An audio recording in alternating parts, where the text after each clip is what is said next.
Buenos días. Seguimos la serie de devocionales basados en los mensajes de Jesucristo a las 7 iglesias de Asia Menor. La carta que hoy veremos es el mensaje de Jesús a Tiatira.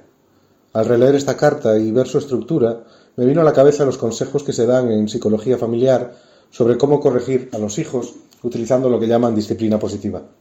Con este tipo de corrección se busca fomentar una relación positiva con los hijos, enseñándoles habilidades como la responsabilidad y la autodisciplina. Así que estos serían los pasos para corregir a un hijo. Primero, planifica un momento a solas con tu hijo. Segundo, empieza elogiando a tu hijo por las cosas que hace bien. Tercero, establece las expectativas claras, es decir, qué es exactamente lo que se espera de él. Y cuarto, explica con calma cuáles son las consecuencias. Cuáles son las consecuencias negativas por no corregir la situación y cuáles son las consecuencias positivas si se corrige. Teniendo esto en mente, vamos a leer el mensaje de Jesús a la iglesia de Tiatira. Apocalipsis 2, versículo 18. Escribe esta carta al ángel de la iglesia de Tiatira. Este es el mensaje del Hijo de Dios, el que tiene los ojos como llamas de fuego y los pies como bronce pulido. Yo sé todo lo que haces. He visto tu amor, tu fe, tu servicio, tu paciencia con perseverancia. Y veo tu constante mejoría en todas estas cosas. Pero tengo una queja contra ti. Permites que esa mujer, esa Jezabel que se llama a sí misma profetisa, lleve a mis siervos por mal camino. Ella les enseña a cometer pecado sexual y a comer alimentos ofrecidos a los ídolos. Le di tiempo para que se arrepintiera, pero ella no quiere abandonar su inmoralidad. Por lo tanto, la arrojaré en una cama de sufrimiento, y los que cometen adulterio con ella sufrirán terriblemente, a menos que se arrepientan y abandonen las maldades de ella. Heriré de muerte a sus hijos. Entonces todas las iglesias sabrán que yo soy el que examina los pensamientos y las intenciones de cada persona, y le daré a cada uno lo que se merezca. Pero también tengo un mensaje para el resto de vosotros en Tiatira, los que no habéis seguido esa falsa enseñanza, verdades más profundas, como ellos las llaman, que en realidad son profundidades de Satanás. No os pediré nada más, solo que retengáis con firmeza lo que tenéis hasta que yo venga. A todos los que salgan vencedores y me obedezcan hasta el final, les daré autoridad sobre todas las naciones. Gobernarán las naciones con vara de hierro, y las harán pedazos como si fueran ollas de barro. Tendrán la misma autoridad que yo recibí de mi Padre, y también les daré la estrella de la mañana. Todo el que tenga oídos para oír debe escuchar al Espíritu y entender lo que Él dice a las iglesias. Como vemos, en este mensaje de Jesús a la iglesia hay diferentes secciones. Primero, Jesús se presenta a sí mismo como la figura de autoridad que está en control. Él es el Hijo de Dios, la segunda persona de la Trinidad. Sus ojos son como llamas ardientes. Tiene todo el poder, tiene todo el conocimiento, la sabiduría. Él es el que todo lo ve, el que examina los pensamientos y las intenciones de cada persona. También dice que tiene los pies de bronce pulido. Y esto nos habla de firmeza. Él es el que tiene todo el poder, la autoridad y el dominio. Jesús se presenta como el creador y sustentador de todo lo que existe, y Él también es el inventor, el creador, el cuidador y el defensor de la Iglesia.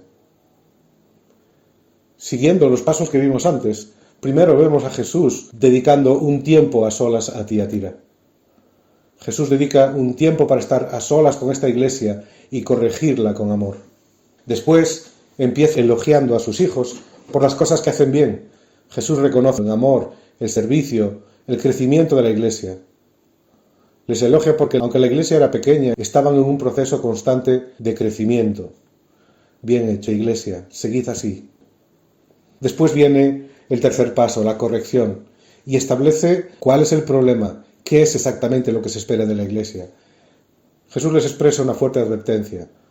Aunque la iglesia tiene muchas virtudes, fallaba en un aspecto crítico.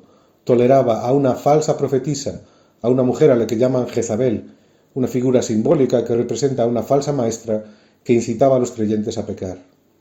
Esa Jezabel nos recuerda a la reina malvada del Antiguo Testamento, de Primera y Segunda de Reyes, que promovió la idolatría y la inmoralidad sexual en Israel. Persiguió a los verdaderos profetas de Dios y mató a muchos de ellos y forzó al pueblo a adorar a dioses paganos.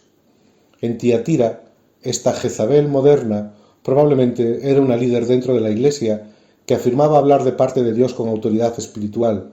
Se llama a sí misma profetisa, pero enseñaba doctrinas que llevaban a los cristianos a comprometer su fe.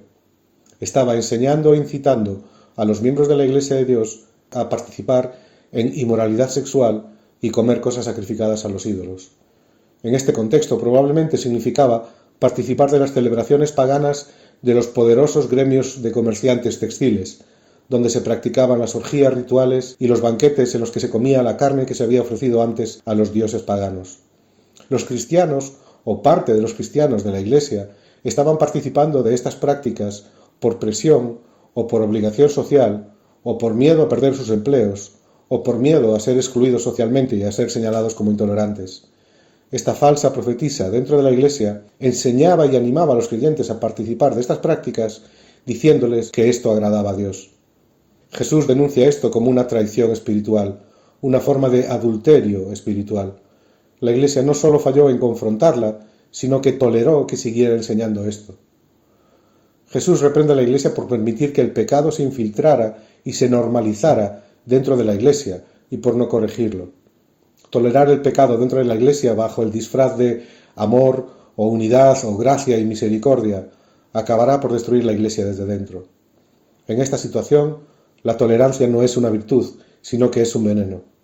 Cristo demanda de su Iglesia santidad y fidelidad, no amoldarse y permanecer en la comodidad social y cultural. Después Jesús nos enseña las consecuencias. ¿Cuáles son las consecuencias de no hacer caso a la corrección? Jesús dice que le ha dado tiempo a Jezabel para arrepentirse, pero que ella no quiso. Y como resultado, el castigo vendrá. La echará en una cama. Esto será una imagen de enfermedad, de juicio. Y también a los que cometen adulterio con ella, sus seguidores, si no se arrepienten. Matará a sus hijos, es decir, eliminará la influencia de sus enseñanzas. Jesús es paciente, pero no tolera el pecado indefinidamente. El juicio comienza por la casa de Dios, la Iglesia, y Cristo mismo vendrá y lo ejercerá si la Iglesia no lo hace. En la Iglesia tienen cabida todas las personas, pero no tienen cabida todas las doctrinas ni todas las prácticas, aunque sean comunes en la sociedad que la rodea. La Iglesia debe estar siempre dispuesta a corregir y disciplinar con amor y firmeza por el bien del cuerpo de Cristo. La carta termina con una promesa: las consecuencias positivas. Jesús ofrece esperanza a los que se han mantenido fieles, pero esta promesa también se extiende a los que aceptan la corrección. Jesús promete que aquellos que no han seguido las enseñanzas de Jezabel recibirán la autoridad sobre las naciones y la estrella de la mañana. Estos son símbolos de victoria, de autoridad y de comunión con Cristo. Así que cuando leemos esta carta, me vienen unas reflexiones y unas aplicaciones prácticas. La primera es que Jesús es el dueño de la Iglesia. Él se preocupa de sus hijos y no permitirá que nada ni nadie la destruya. Segundo, es que tenemos un Padre bueno que nos ama y nos corrige con paciencia y con amor de manera positiva. No solo nos corrige para volver a estar como estábamos antes, sino que nos corrige de manera que crezcamos y maduremos en el proceso. Así que escuchémosle, escuchemos lo que el Espíritu nos dice y dejémonos corregir. No confundamos el amor y la paciencia con la tolerancia al pecado. Una iglesia puede ser amorosa y servicial, pero si permite las prácticas contrarias a las enseñanzas de Cristo, se pone a sí mismo en peligro de muerte. La fidelidad a la verdad y la santidad son esenciales para la salud espiritual de la Iglesia. Así que, unos a otros, como comunidad, corrijámonos y dejémonos corregir con amor y misericordia, antes de que Cristo, la cabeza de la Iglesia, tenga que venir con juicio. Todo el que tenga oídos para oír debe escuchar al Espíritu y entender lo que Él dice a las iglesias.